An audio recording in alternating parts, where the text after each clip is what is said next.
오늘 같이 함께 나눌 말씀의 제목은 광야를 지날 때라는 제목입니다. 우리가 지난 2주 동안 광야에서 부르는 노래라는 제목으로 말씀을 나눴고요.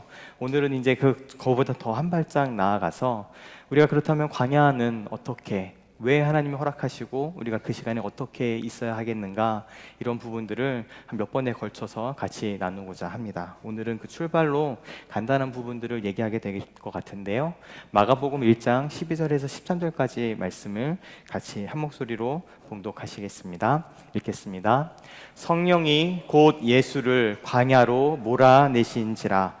광야에서 40일을 계시면서 사탄에게 시험을 받으시며 들짐승과 함께 계시니 천사들이 수종 들더라. 아멘. 우리는 언어를 빼놓고 살아갈 수가 없는 사람들이죠. 심지어 어떤 사람들은 신앙생활도 말로 합니다. 그리고 제가 그것의 전문가여서 잘합니다.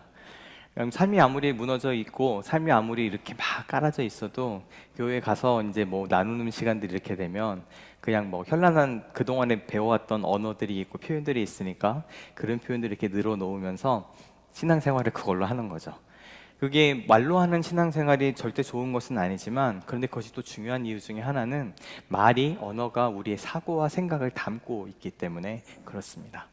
근데 이 말은 또 사람들마다, 문화들마다 조금씩 많이 다르고 특징들을 가지고 있죠. 예를 들어서 한국어와 영어를 좀 비교를 비교해보면 학문을 할 때, 특별히 과학 같은 학문을 할 때는 한국어가 굉장히 어려운 언어입니다.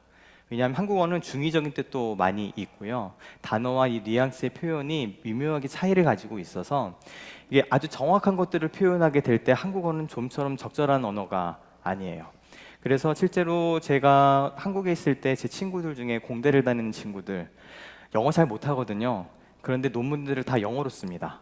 석사 논문, 박사 논문을 쓸 때 영어를 잘 못하는데도 영어로 써요. 이유가 뭔가 하면 그것이 더 정확하기 때문입니다. 그리고 그게 더 쉬워요. 표현하는 것도. 그러니까 이것은 깔끔하게 이것은 이것이다라고 이렇게 찬정을 딱 지으면서 가야 되는데, 한국어로 쓰게 되면 뜻이 모호해지거나 뭔가 이상하게 말이 바뀌거나, 실제로 많은 용어들이 이미 영어에서 나왔는데 그것들을 또 한국어로 변환시키면서 이상하게 번역되기도 하고, 이런 여러 가지 오류들 때문에 제 친구들도 영어를 잘 못하는데 그래도 공대 다니는 친구들은 꼭 영어로 그 논문을 쓰는 것들을 봤습니다. 그리고 한국어는 대신에 이런 학문하기에는 좀 어려운 언어이지만 깊은 의미를 담거나 도를 예를 들어 추구하거나 이럴 때 참 적합한 언어이기도 합니다. 사실 어느 나라보다도 이단이 우리나라에서 판을 치는 이유 중에 하나라고 생각이 드는데, 이 바이블을 봐도 그래서 그런 얘기 하잖아요. 언어를 이렇게 한국어를 읽다가 이게 좀 무슨 말인지 모르겠다, 어렵다 싶으면 영어를 보라고 하는 얘기가 거기 있습니다. 영어는 1차적인 의미를 굉장히 뚜렷하게 드러내는 편이에요. 그리고 그 영어도 여러 버전이 있는데 버전마다 그 버전이 가지고 있는 신학이 있고 방향이 있기 때문에 거기에 맞춰서 뜻을 그것으로 번역을 해냅니다. 그래서 이제 그 번역이 맞느냐 틀리냐는 두 번째 문제이고, 영어로 보게 되면 그것이 실제로 명확하게 다가오는 부분이 많이 있는데, 한국어는 단어도 그렇고 표현도 그렇고 그러다 보니까 해석하는 여지가 너무 많아요. 너무 많아서 같은 성경을 두고 각가지 해석들을 연결을 하고, 또 그 단어가 다른 언어인데, 예를 들어서 원어로 다른데 우리나라 말로는 같은 말로 번역이 되면서 설교를 하면서도 이게 이거라고 막 잘못 갖다 붙이는 경우도 사실은 요즘 한국어에는 많은 편입니다. 그런 문제가 있습니다. 그래서 이처럼 살아온 환경과 문화가 바로 언어에 반영이 되고 있는 거죠. 그래서 여기에 대해서 잘 쓰는 예 중에 하나가 뭐가 있냐면 에스키모의 예입니다. 에스키모는, 우리나라는 눈은 눈이잖아요. 조금 해봐야 뭐 한방눈, 쌀랑눈, 내리는 모습을 보고 그렇게 얘기할 수 있는데, 에스키모는 그런 것뿐만 아니라 이 눈을 가리키는 언어가 10가지가 넘게 있다고 얘기를 합니다. 왜요? 그 사람들에게는 그것이 문화이고 가장 중요한 부분이기 때문에 그렇죠. 그 단 하나하나가 우리는 볼 때 그냥 눈이지만, 이 사람들은 어떤 눈이냐, 어떻게 뭉쳐진 눈이냐, 얼만큼 단단한 눈이냐, 이런 거에 따라서 모든 삶이 영향을 받기 때문에 하나하나마다 지칭하는 언어들이 다 달라집니다. 그런데 여기가 비슷한 것이 있다면 저는 이 성경에서 이야기하고 있는 광야라고 생각을 합니다. 우리나라 말로는 다 광야로 번역이 되고요. 사실 영어도 이런 광야에 대해서는 별로 체험하는 문화가 아니다 보니까 그냥 윌더네스라는 단어 하나로 다 표현을 해내는 경우들이 많이 있습니다. 하지만 히브리어 또는 헬라어 이것으로 표현되는 성경에서 이 이스라엘에서 광야는 그들의 삶의 터전이었던 거죠. 그러니까 우리도 뭐 사막인데 이 사막이 모래 사막이냐 뭐 바위 사막이냐 이렇게 구별하는 것처럼 얘들도 광야라고 지칭하지만 우리말로는 다 광야로 옮길 수밖에 없지만 그 하나하나마다 지칭하는 모습들이 조금씩 다릅니다. 그것이 그래서 어떤 광야를 얘기하느냐에 따라서 이 문자와 표현하는 단어들이 다 다른 것들을 발견할 수 있죠. 이것처럼 성경은 광야가 중심의 무대이고요. 그다음 지금 한번 가만히 생각을 해보세요. 아브라함의 때서부터 쭉 구약 성경을 읽어 나가게 되면 그 모든 이야기들이 광야에서의 이야기들인 것을 우리가 쉽게 발견할 수 있습니다. 오히려 그 이야기가 도시로 혹은 광야가 아닌 곳으로 옮겨가게 되면 그곳의 이야기는 그렇게 아름답지 않아요. 다윗이 광야에 있을 때에는 우리가 지난주에 봤던 것처럼 광야에서 부르는 그 아름다운 노래, 그 깊은 신앙의 고백을 불렀지만 그가 다른 사람들 다 전투에 나가 있을 때 숙성에서 혼자 이렇게 유유자적하고 편안함을 누리고 있을 때 다윗은 밧세바라는 그 유혹 앞에서 바로 무너져서 끔찍한 범죄를 저지른 사람으로 바뀌는 것을 우리가 알 수 있습니다. 이것처럼 우리가 보는 이 신앙생활도, 이 기독교의 신앙도 화려한 도시 혹은 그 군중 또 그곳을 지배하고 있는 지배 체제에서 시작이 되어서 변방으로 흘러간 것이 아닙니다. 세상에서의 문명과 문화는 그렇게 되죠. 도시가 있고 사람들이 모이고 조직이 있어서 그곳에 문명이 발달하고 나면 그 문명의 좋은 것들과 이기들이 변방으로 또 시골로 주변부로 이렇게 흘러가는 것이 이 세상에서 얘기하는 발달과 발전의 모습입니다. 하지만 우리가 가진 이 신앙은요, 그렇게 화려한 곳에서, 도시에서, 잘 조직된 곳에서 만들어져서 이걸 잘 모르는 사람한테 이렇게 흘러간 것이 아니라 성경의 이야기는 그 모든 사람들 중에 아브라함 한 명을 택하셔서 그를 주님께서 너는 본토 아비 집을 떠나가라고 말씀하시는 그 인도하심에 따라 나그네로 살아가는, 그리고 그 광야에서 살아갔던 그 사람으로 출발해 계속해서 광야를 통해 하나님께서 일을 하시는 것을 발견하게 됩니다. 그리고 우리가 알다시피 이스라엘 백성 또한 애굽에서 출애굽해서 광야를 지나서 가나안 땅으로 들어가게 되고 이 일정 전체는 우리들에게도 신앙적으로도 우리의 삶의 여정에서도 중요한 모티브로, 상징으로 자리 잡고 있습니다. 지난주에 얘기했던 것처럼 하지만 또한 성경에 나오는 많은 인물들, 모세, 다윗, 그리고 신약으로 넘어와서 우리 예수님과 바울 같은 이들도, 우리 세례요한 같은 이들도 모두 광야라는 곳에서 출발했거나 광야를 지나서 가는 것을 발견할 수 있죠. 이처럼 우리가 신앙생활을 하면서 특별히 이 기독교의 신앙에서는 광야라는 모티브를 놓고서는 이야기가 어렵습니다. 우리가 사는 세상은 도시에서 살아가고요. 그리고 우리가 사는 세상은 이렇게 뭔가 조직되어 있는 사람들과 더불어서 살아가지만, 그렇지만 끊임없이 하나님의 말씀하셨던 그곳은 하나님께서 우리들을 연단시키시고 또 하나님께서 우리들을 새로운 사람으로 바꾸시고 또 우리들 가운데 일을 하시는 그 지점은 광야였다라는 것을 우리가 부정할 수가 없습니다. 오히려 이 도시에서의 신앙생활은 우리에게 굉장히 많은 도전을 주는 일이었습니다. 그래서 이 광야에서 시작된 이 여호와 신앙, 이 광야에서 시작된 예수 그리스도의 사역이 도시로 들어갔을 때 너무 큰 문제들이 부딪히는 것들을 발견하게 됩니다. 그래서 우리 고린도, 에베소 수많은 이 목회 서신들이 보면 이 신앙이 광야에서는 문제가 아니었는데 도시에서 모여 살다 보니 또 다른 질서와 다른 문화와 다른 가르침들이 횡행하고 다른 신들이 있는 이 도시에서 들어와서는 그럼 우리가 어떻게 신앙생활할 것인가에 대한 복잡한 문제들을 야기했기 때문에 이 바울은 계속해서 목회 서신을 통해 그런 부분들을 다루고 있는 것을 우리가 보게 되죠.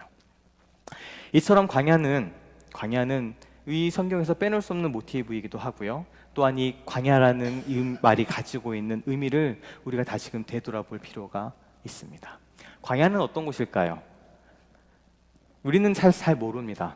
우리들은 보통 광야, 사막 그러면 우리가 옛날에 그 다큐멘터리에서 봤던 낙타가 떼약볕 밑을 모래로 지나가는 곳을 생각하는 경우들이 많이 있는데 이스라엘에서 만날 수 있는 광야는 사실 그런 모래사막이 아니죠.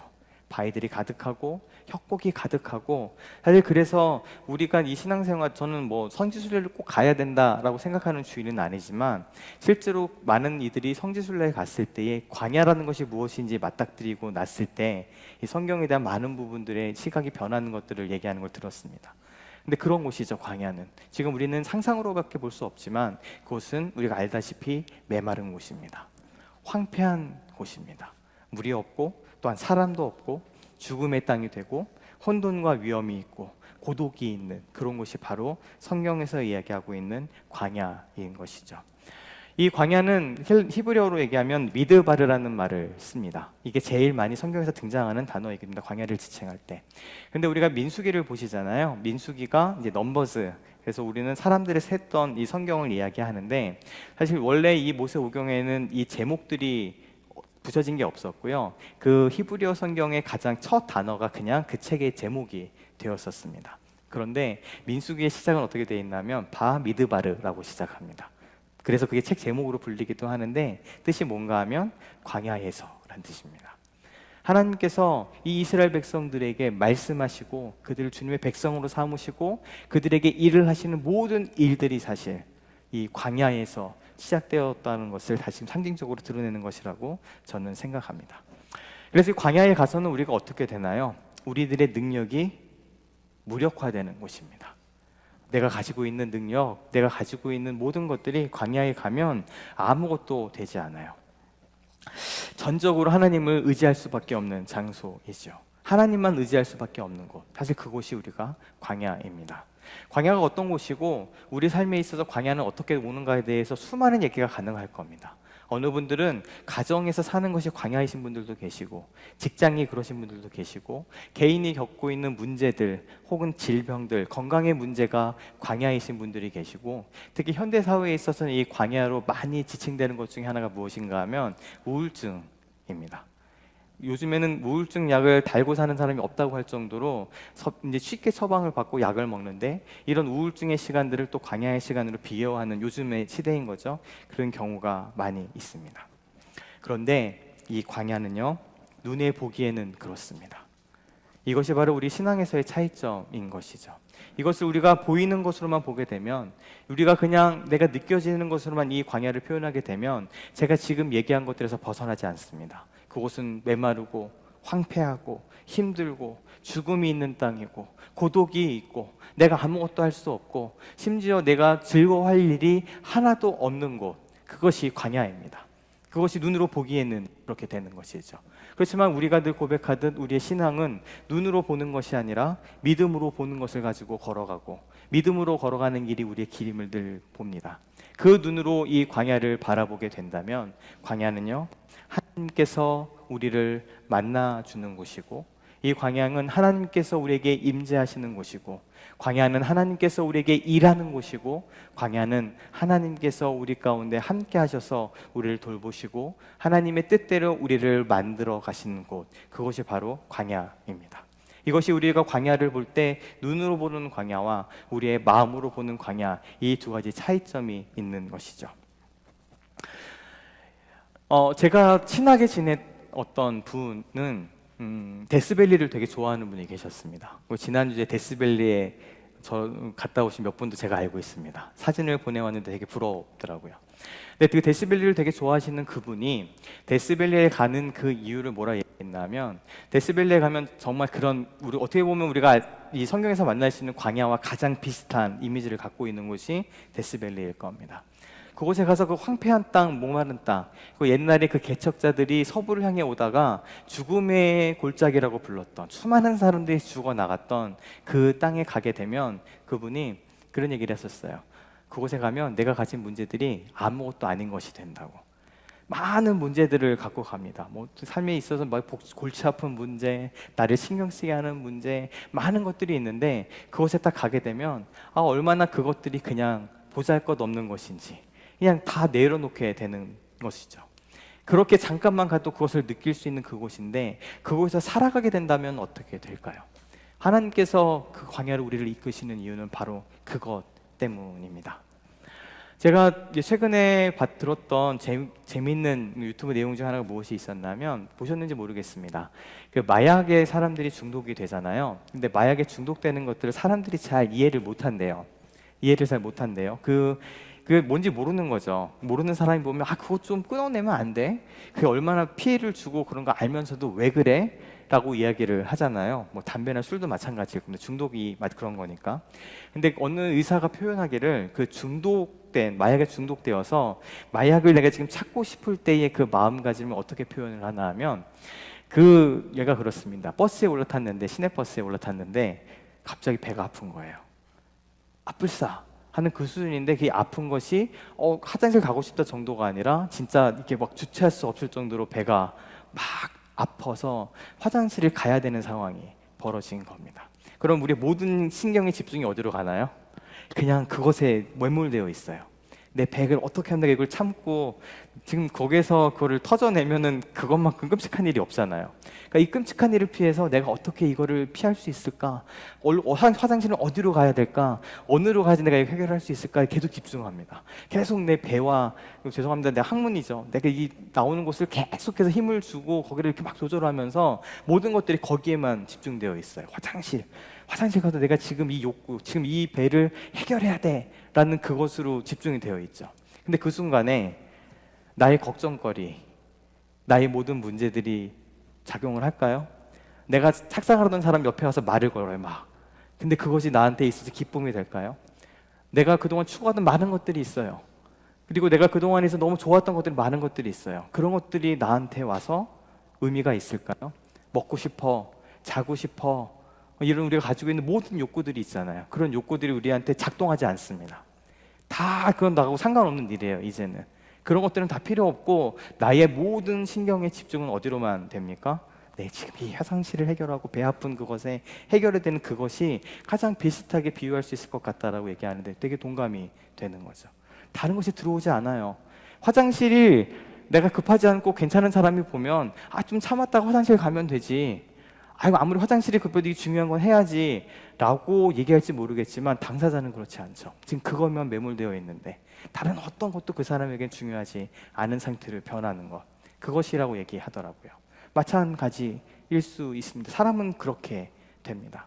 사람은요, 모든 것들이 나한테 있어서 이야기를 하고 넌 이것도 해야 돼, 저것도 하는 많은 문제들이 있지만, 정말 내 삶에 가장 중요한 문제가 발생하게 된다면 다른 모든 문제들은 부질 없는 것이 되어버립니다. 당장 내 안에 당장 해결될 문제가 있는데, 당장 내가 지금 오늘 저녁에 된장찌개를 끓일지 김치찌개를 끓일지가 무슨 걱정이에요? 내가 설사 내일 렌트비를 내야 되는 날이 와서 돈이 없다고 하더라도 그것은 나한테 중요한 일이 되지가 않습니다. 그런데 광야는요, 우리를 그렇게 만드는 곳입니다. 광야라는 곳에 들어가면 나를 붙들고 있는 그 수많은 이야기들, 나를 지금까지 올감했던 많은 걸고치는 것들, 내가 지금 이거 중요하다고 생각했던 많은 것들이, 내 삶에 있어서도 이것은 꼭 우리가 붙들고 가야 돼라고 생각했던 그것들이 아무런 중요한 문제가 되지 않습니다. 왜냐하면 광야에 서면 우리의 모든 것이 생존하는 것, 내가 이 가운데 어떻게 살아가야 할 것인가 로 바뀌게 되고, 더 나아가서 이 생존이, 이 살아있음이 나의 능력과 내가 가진 것과 내가 가진 경험과 내가 가진 많은 것들로 그것을 도울 수가 없는 곳이기 때문에 그렇습니다. 그것은 오직 누구의 도움만? 하나님의 도우심만, 하나님의 붙드심만, 하나님으로 인한 공급이 있지 않으면 우리가 아무것도 할 수 없는 곳이기 때문에 그렇습니다. 더 이상 그런 문제들이 나한테 말을 걸지 않는 것, 하나님께서는 우리들을 그곳으로 이끄십니다. 왜냐하면 그때 우리가 하나님의 음성을 듣기 때문에 그렇습니다. 우리가 풍족하고 너무 좋은 가운데서도 말을 들으면 괜찮겠는데, 그런 분들도 계실지는 모르겠지만 우리의 대다수는 그렇지 않습니다. 하나님께서 우리에게 말씀하시는 것, 강권적으로 우리를 붙드시는 것, 우리가 견딜 수 없지만 그 길로 몰아가시는 그 길이 광야이기 때문에 하나님께서 우리를 광야로 이끌고 계시는 것이죠.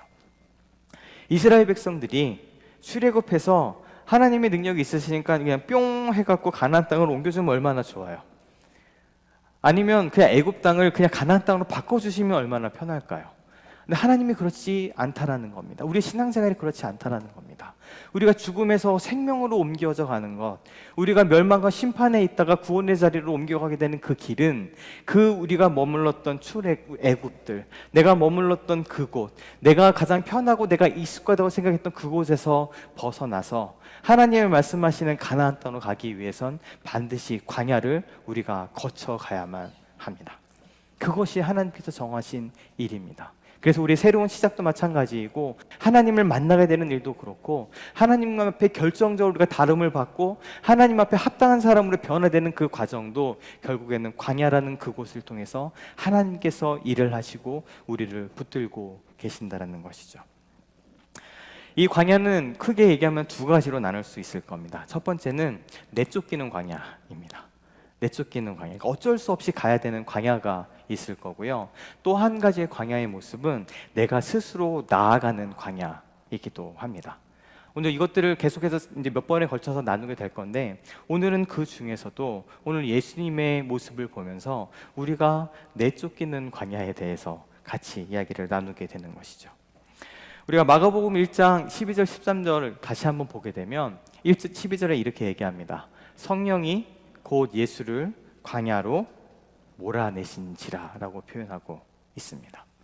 이 마가복음이 가진 특성이 조금 있습니다. 왜 이렇게 다른가 하면, 우리가 이 다른 성경을 좀 볼까요? 마태복음 4장 1절, 누가복음 4장 1절도 동일한 부분을 다루는데 제가 읽겠습니다. 그때에 예수께서 성령에게 이끌리어 마귀에게 시험을 받으러 광야로 가사라고 이야기를 합니다. 누가복음 1절은 어떻게 얘기하나요? 예수께서 성령의 충만함을 입어 요단강에서 돌아오사 광야에서 40일 동안 성령에게 이끌리시며 라고 이야기를 하고 있죠. 여기서는 우리가 어떤 생각을 하게 되냐면, 이 1절과 2절의 1절, 이 마태복음과 누가복음의 표현으로는 이 표현이 그런 표현입니다. 이끌리어, 어떤 수동적인 표현이잖아요. 그리고 약간 젠틀하고 따뜻한 표현이기도 합니다. 성령님께서 이 예수님을 광야로 이렇게 이끌어 가셨다라는 뉘앙스로 이야기를 하죠. 근데 이거는 두 가지 의미가 같이 숨어져 있는 겁니다. 그 성령에게 이끌려 가신 것도 있지만, 우리가 오늘 읽은 이 마가복음 본문에서는 그것을 어떻게 표현하나요? 몰아내신지라라고 이야기를 하고 있습니다. 몰아내신지라. 이게 헬라어 언어로는요, 에크, 발레이라는 표현을 쓰는데, 이 에크라는 단어는 바카트로라는 뜻을 가지고 있어요. 근데 에크발레이라는 이 말은 언제 쓰이는 표현이냐? 예수님께서 귀신을 쫓아내실 때 쓰는 표현입니다. 예수님께서 귀신을 쫓아내셨다라고 얘기할 때 에크발레이라는 동사를 쓰거든요. 그러니까 지금 이 표현은 무엇인가요? 지금 성령님께서 예수님을 광야로, 여기 이제 몰아내셨다고 표현하지만 아주 적나라하게 표현하면 광야로 킥하고 했다는 뜻이에요. 광야로 예수님을 밀어 넣어 버렸다. 광야로 예수님을 쫓아내버렸다라는 표현하고 별반 다르지 않습니다. 근데 이 마가복음이 있는, 아까 누가복음과 마태복음도 마찬가지인데, 이 예수님께서 광야로 가신 그 바로 전 사건이 무슨 사건인가 하면 요단강에서 예수님이 세례를 받으시는 장면이죠. 오늘도 이 마태복음 1장 11절을 보게 되면, 나중에 성경을 보세요. 우리가 잘 알고 있는 그 말씀, 비둘기같이 성령이 예수님 위에 임해서 뭐라고 얘기하나요? 이는 내 사랑하는 아들이다. 내가 그를 기뻐한다라는 놀라운 선언을 합니다.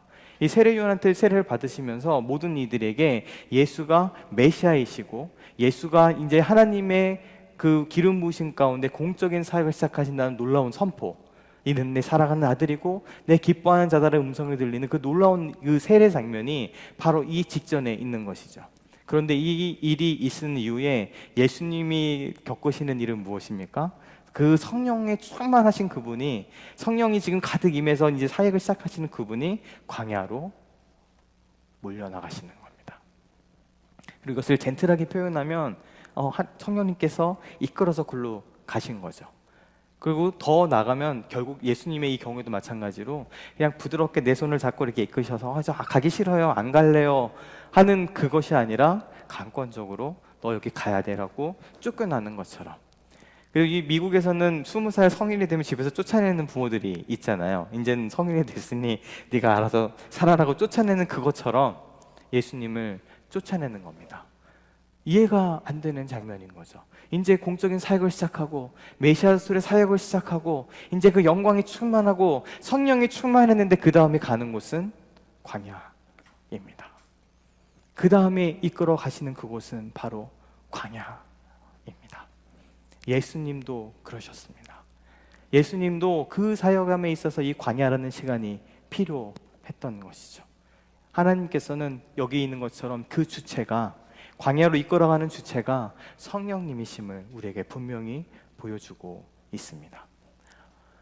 근데 나중에는 이제 내가 스스로 가는 광야에 대해서 얘기를 할 겁니다. 그러니까 우리가 이 세상을 살아가면서 광야라는 시간이 필요하고 광야라는 그 장소가 필요해서 우리가 하나님의 음성을 듣기 위해 광야로 나아가야 되는 것들에 대해서 언젠가 다루긴 하겠지만, 그것은 이제 우리가 뭐 더 성숙하고 그때 이야기이고요.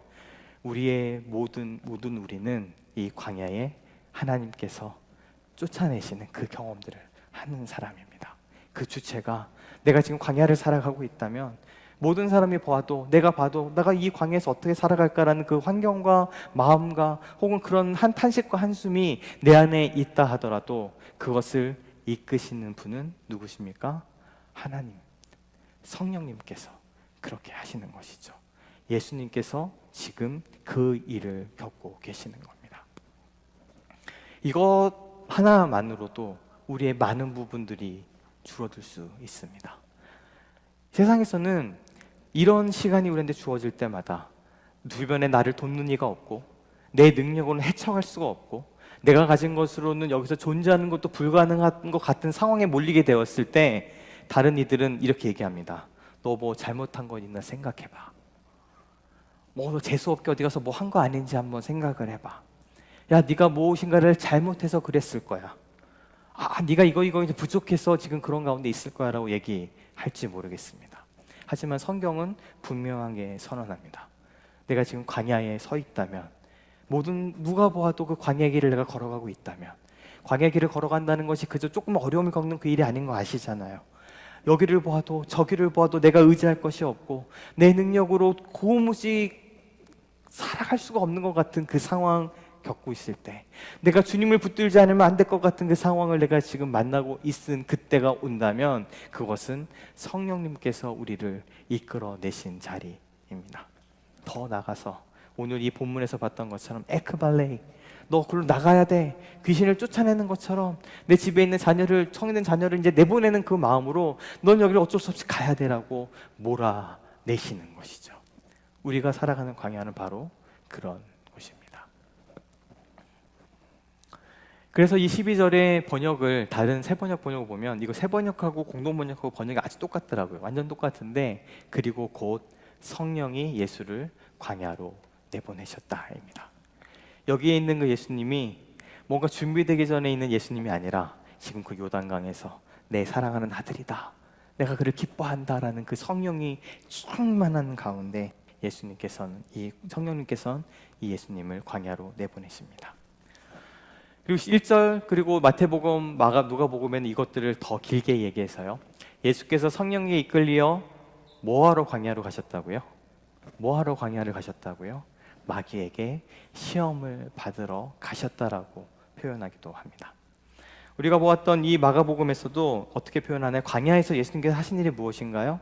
40일을 계시면서 그 가운데 예수님 붙들었던 메인 포인트는 사탄에게 시험을 받으셨다라는 것입니다. 누가복음 1절에는 이렇게 얘기합니다. 예수께서 성령의 충만함을 입어 요단강에서 돌아오사 광야에서 40일 동안 성령에게 이끌리시며, 그 40일 동안 성령이 그냥 쫓아내시고 가만히 있었던 것이 아니라 여전히 그 가운데 함께하고 계시며 그곳에서 마귀에게 시험을 받으시더라라고 표현하고 있습니다. 그래서 오늘 이 출발, 제일 처음에 우리가 광야에서 볼 수 있는 이 일은 우리가 마귀에게 시험을 당하는 일입니다. 이것은 우리 안에 있어서 경종을 울려주는 말이기도 합니다. 이 광야라는 시간을 좀 아름답게 포장하면, 그래서 이 광야로 가면 너가 하나님의 음성도 듣고 이제 너도 회복될 거고 하나님 함께 하실 거고 하나님이 너를 지치지 않게 보호하실 거고, 물론 이것들이 광야에서 일어나는 일들이에요. 그 시편에 나오는 많은 그 고백들이 이 광야에서 한 고백이죠. 나중에 더 보겠지만, 오늘은 그 말씀 못 보겠지만 시편 말씀에 끊임없이 등장하는 것이 주의 날개 그늘 아래 쉬는 겁니다. 왜냐하면 광야에서는 그거 없이 살아갈 수가 없거든요. 이 광야에서는 우리가 알고 있는 큰 나무가 그늘이 져서 그 안에 숨을 수 있는 것이 아니라 아주 자근자근한 범블과 같은 그런 곳에서, 그런 영어로 부시라고 얘기하는 그런 곳에 그늘에 이렇게 숨어 있어야 되는 곳이거든요. 근데 안전할 수 있는 이유가 주님의 그 날개 그늘 아래 쉴 수 있기 때문이라고 고백을 합니다. 그렇게 아름답게 포장할 수 있는 것으로 끝나는 것이 아니라, 우리가 광야에 가게 되었을 때 그곳에도 분명히 무엇이 있다고요? 우리 가운데도 영적인 전투가 있고, 그 가운데 영적인 싸움이 있고, 그것에 하나님께서 주시는 그 시험뿐만 아니라 마귀가 주는 시험이 그 가운데 있음을 분명히 얘기하고 있습니다. 정신을 똑바로 차려야 하는 것이죠. 그 내용에 대해서는 다음 주에 봐야 될 것 같습니다. 시간이 많이 가서. 그렇지만 조금만 다루게 된다면, 세상에서 끊임없이 우리한테 얘기하는 겁니다. 야, 돌로 빵을 만들어, 떡을 만들어. 왜요? 그것이 지금 너한테 가장 중요한 것이야. 네가 지금 이 광야에서 살려면 그 떡과 빵이 필요해. 너 그것을 만들어내야 돼 라고 이야기합니다. 그리고 너는 하나님을 시험해봐.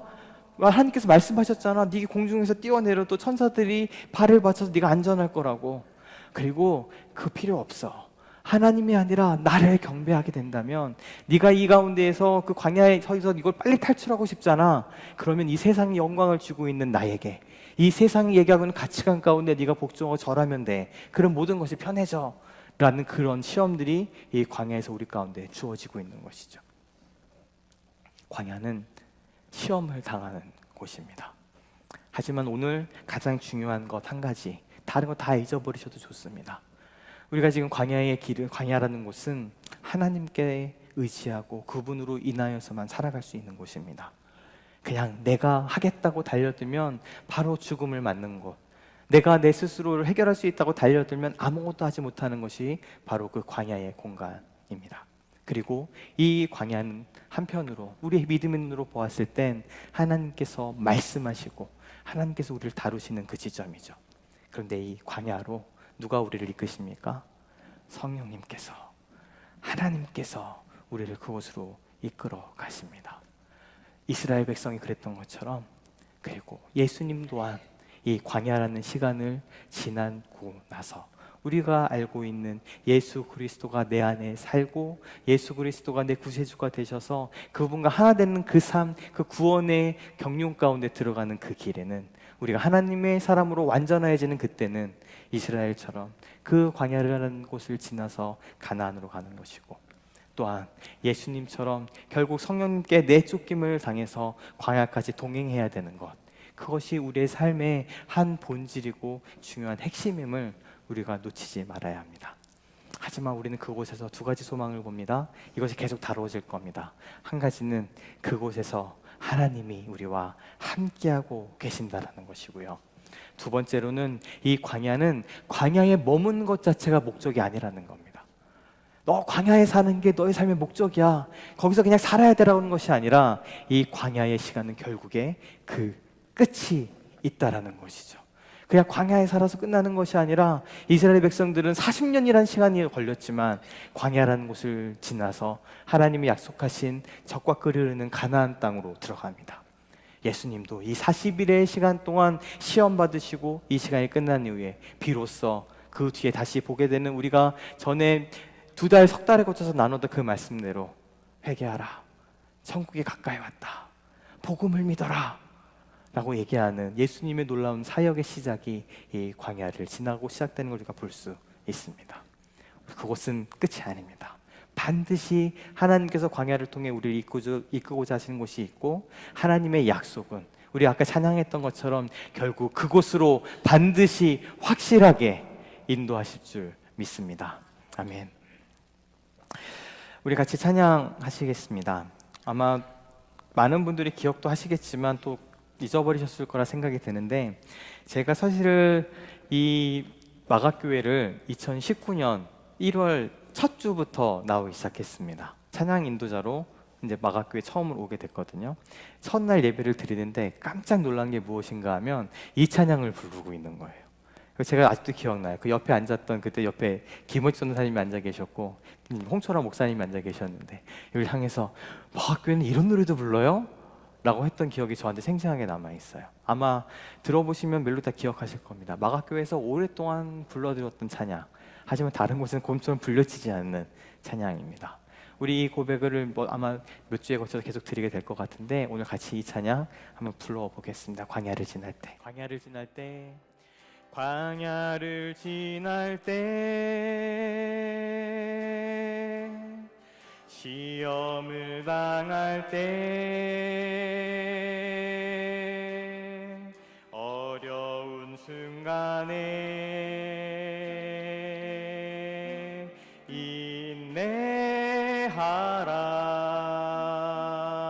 인내하라. 주 너를 흔드사 감추인 어두운 드러내 주시리.